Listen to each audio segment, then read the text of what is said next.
etc.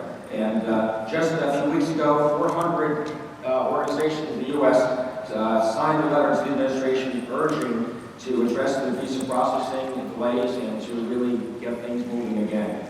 U.S. travelers reach even span continents. Ahead of the G7 summit in June, U.S. travelers will join leaders from Heathrow Airport, 6 international air carriers, and a press conference talking about opening international travel.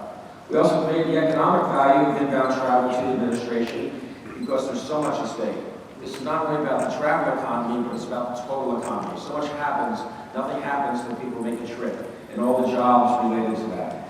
And while reopening air travel is a significant step, our land borders are being closed through October 21st, so I look forward to hearing some good news on that fairly soon.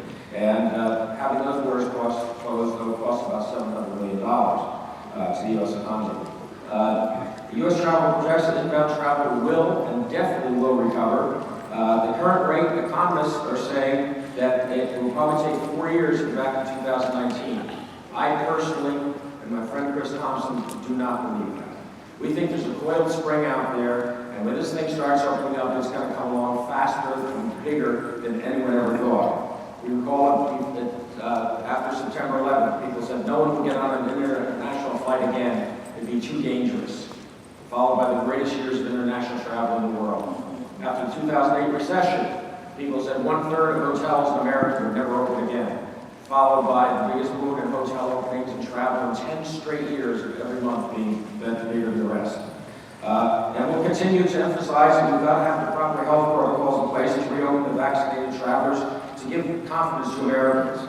An interesting fact, we're, as a country, growing in vaccination. We're approaching 60% of fully vaccinated in the U.S., but the travelers we're going to bring in are 100% vaccinated. So the message I always say, the people who will be coming into your community from all over the world are more highly vaccinated than people in your community.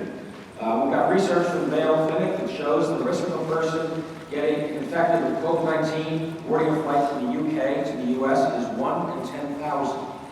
The same research shows the risk of an infected passenger transmitting the virus to another passenger is even lower, 1 in 1 million. And studies from the Harvard School of Public Health and the U.S. Department of Defense also found the risk of contacting a virus on a plane is extraordinarily low. The truth is, travel bans are no longer protecting us from the virus. Vaccines are. And we'll continue to urge everyone to get vaccinated so we can quickly get back to what we love to do, traveling and traveling more quickly. We're going to push this international inbound travel, and it took a great deal of coordination by everybody.